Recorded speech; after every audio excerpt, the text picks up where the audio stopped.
What's going on, podcasters? It's Felix here from Podcasting Secrets and the Podcast Promotion Blueprint. And today I want to talk to you about a question that a member of my Facebook group asked.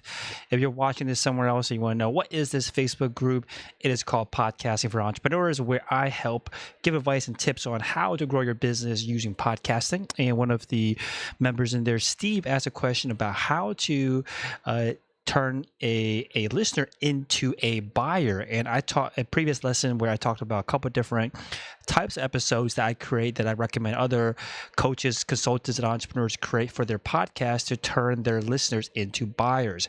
And one of the ones that we talked about is this concept of the hidden testimonial. So the hidden testimonial is basically so first of all, what is a testimonial? A testimonial is basically a review, right? A review of you, a review of your products, a review of your services.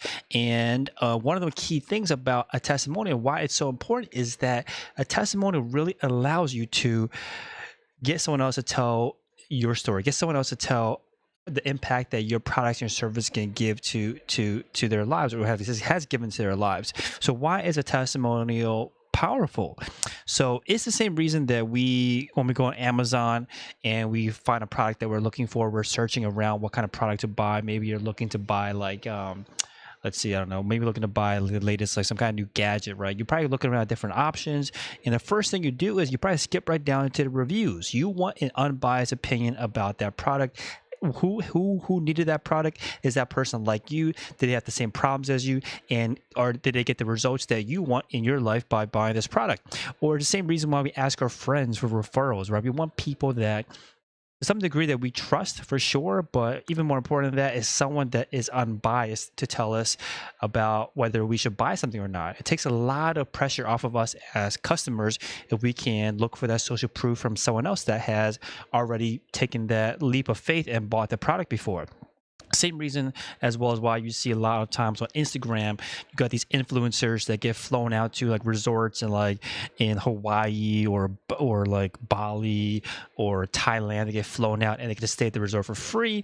And all they got to do is create a lot of content about their experience there. The reason why resorts do this because again, they want an unbiased, or at least seemingly unbiased review of someone's experience using the product, using the service, using the resort.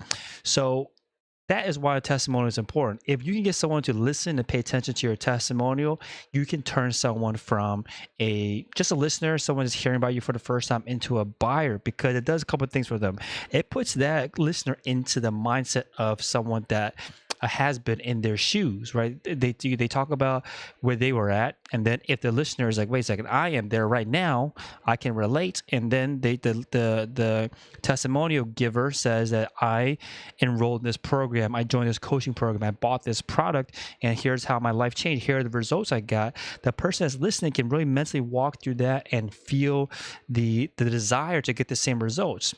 And not just that, but they're getting the results from the same starting point as the person is giving the testimonial. That's really important. You can't just say how, hey, look at me, I'm like, I've been going to the gym for 10 years now, and all of a sudden I stepped on stage and I won some bodybuilding contest, when someone out there just wants to gain a couple pounds so that they don't look scrawny, right? It's important to make sure that your testimonial giver is in the same starting place as a lot of your listeners, right? That's important. So that is why testimonial is important. So that's out of the way. Now, why is it called the hidden testimonial episode?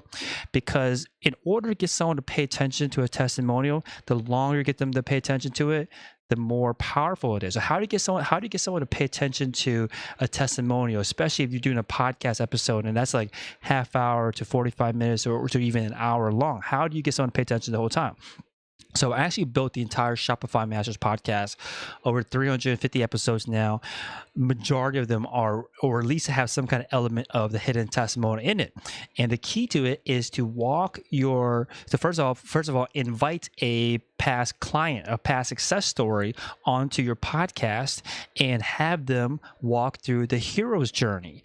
And you are the guide basically that is walking your interviewee, your past client or existing client, your past student or existing student, your success story through the hero's journey. The hero's journey basically breaks down into Russell Brunson's, I guess he popularized the Epiphany Bridge script, which follows this format. It goes background, internal/external desire, the wall, and I'll get into more details about each of these things if you're not familiar with it, the epiphany, the plan, the conflict, achievement, transformation. So this script basically is the same script that Hollywood movies are built off of. If you follow this script, it is basically allowing the listener or the watcher of this story play out. They can imagine themselves going on this hero's journey.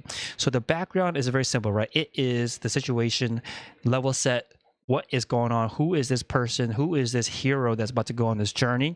So for example, let's say that you're a life coach. Okay, you're a life coach and you have a client that you brought onto your podcast, and that client previously needed help with their career, like where they want to go next with their career, and they've been successful with you, but let's have them tell their story using the hero's journey. So the first step is, again, the background. So let's say that you bring the guest on, you say, hey, so John, tell us about your background. Where did you begin before you met me? What was going on in your life? And then John says, I'm a married father of 3 kids.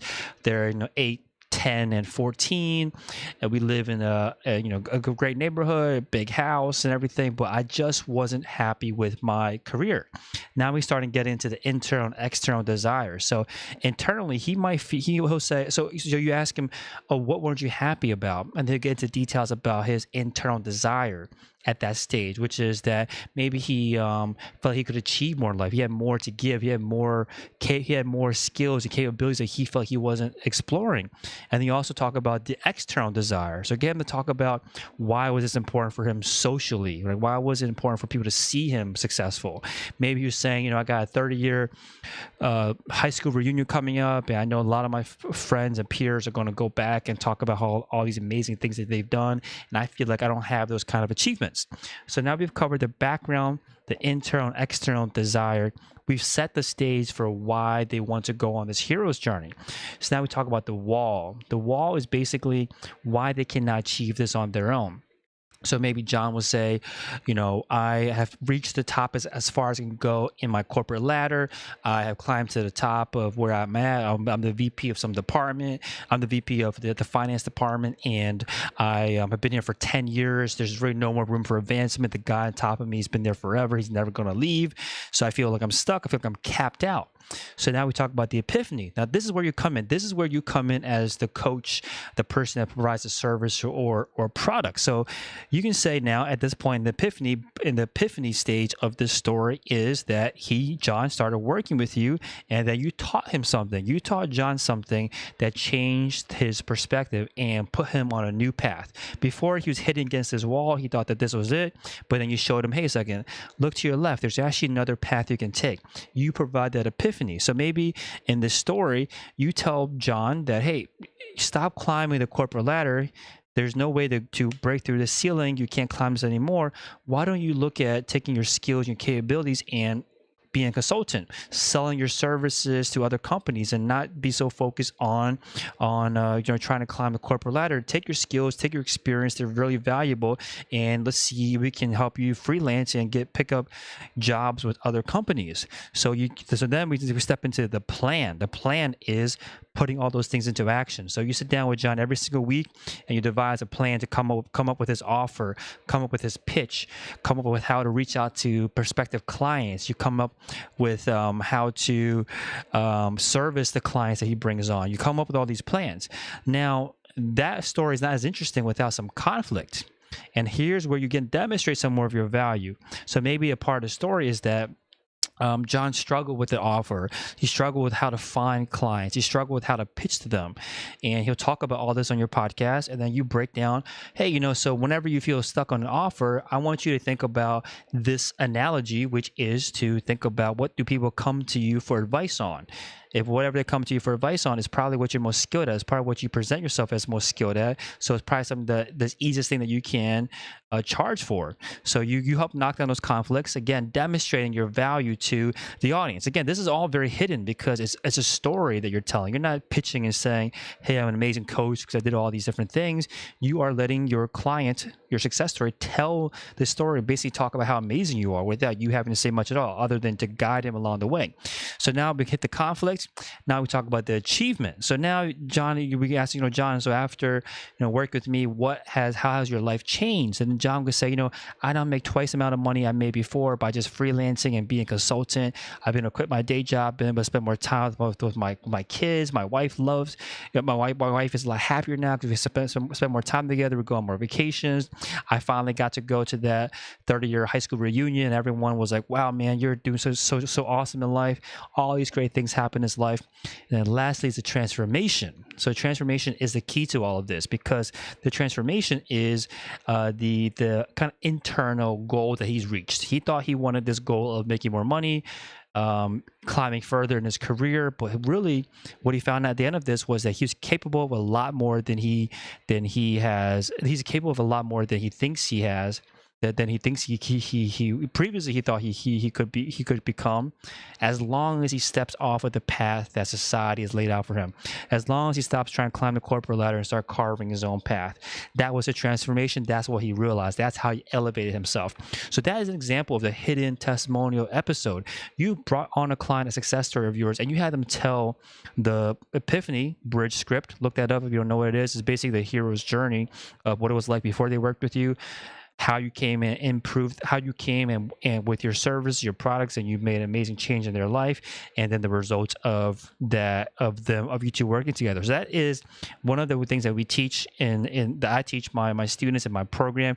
If you're interested in learning about more ways to grow a business, whether you're a coach, a consultant, entrepreneur, you want to learn how to grow it with what I believe is the easiest way to do so, to build a tribe of buyers, an audience of people that are ready to buy from you, that know, like, and trust you. It's all through podcasting. So if you're interested in learning how to grow your business by using a podcast, I invite you to apply and book a call with me, and we can chat more about your goals. And if it's something I can help you with, I'll tell you more about it, and then you can decide if you want to be a part of it or not. Just click the link in this post, and I'll talk to you soon. Take care. Bye-bye.